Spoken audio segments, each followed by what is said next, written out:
भी आपके हृदय पटल को खोला जा सकता है। साथ ही सदगुरु कबीर साहब की जो कथा है, बोलिए सदगुरु कबीर साहब की। आज लोग कबीर साहब की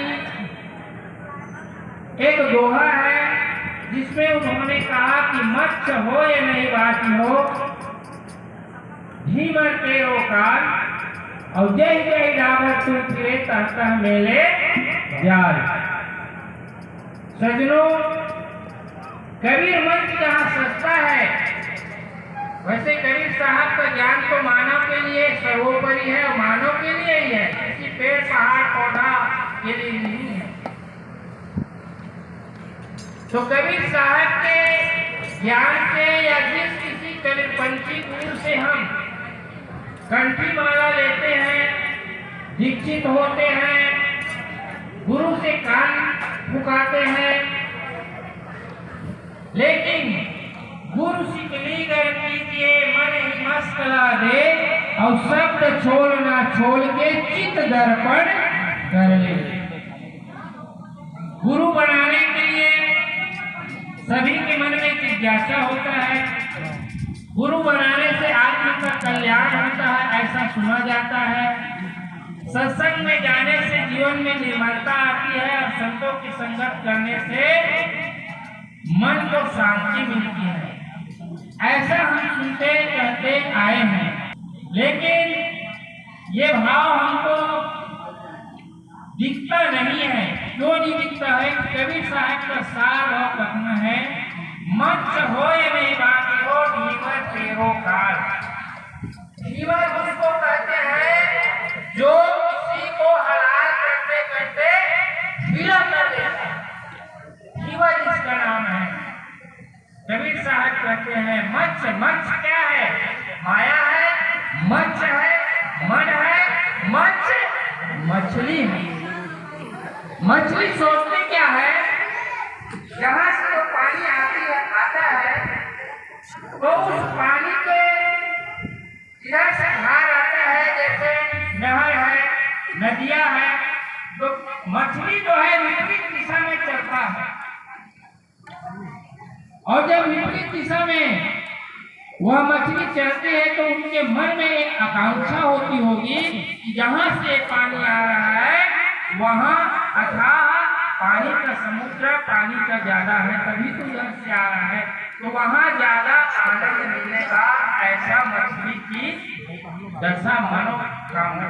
उसी प्रकार से मानव मन के हृदय में भी यही कामना बनी हुई रहती है कि हम जहाँ हैं वहाँ कम शांति है, वहाँ कम सुख है, वह अच्छा नहीं है। इस जगह को छोड़कर जहाँ से ये आ रहे हैं वहाँ हम जाएं और वहाँ हमें परम शांति मिले। लेकिन ये मन की गति है। मन की गति को समझाने के लिए सदगुरु कबीर साहब ने कहा कि मच्छ हो या नहीं, माया में मच्छ मत बनो, मछली मत बनो, अन्यथा क्या होगा? जय जय डाबर तू फिरे तहता मेले जाल। आपके मन में जो कल्पना है कि मैं जहाँ हूँ वहाँ सुख शांति से नहीं हूँ, तो मुझे दूसरे दिशा में दौड़ लगाना चाहिए, ऐसा यदि आप समझते हैं या सोचते हैं, यह भी अनुचित है, उचित नहीं है कबीर साहब के दोहे के साथ। लेकिन यह धर्म सांप्रदायिक और गुरु ज्ञान की अभाव में कहा गया। गुरु यदि करना है तो जैसे दर्पण में अपना प्रतिबिंब हमें दिखता है, और जब प्रतिबिंब दिखता है तो अपने आप को सवार करके बड़ा खुश हो। इसी प्रकार से गुरु यदि आपको मिला है और गुरु के माध्यम से आपके अवगुण दूर होता है,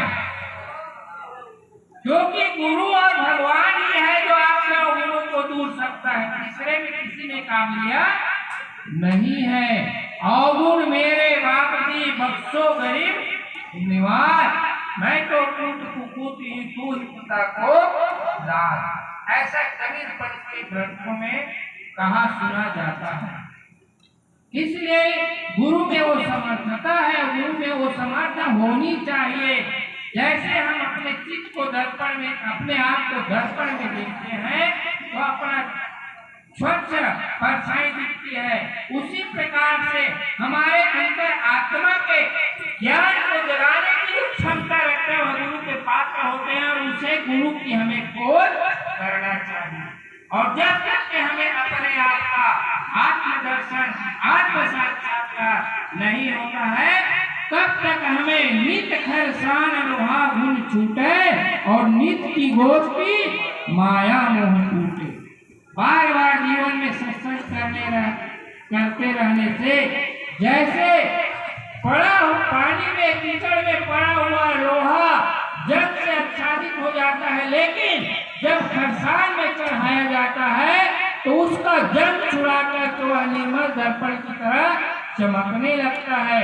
उसी प्रकार हमारा जीवन बार बार सत्संग में जाते रहेगा, गुरु के ज्ञान में अपने आप को भुलाता रहेगा।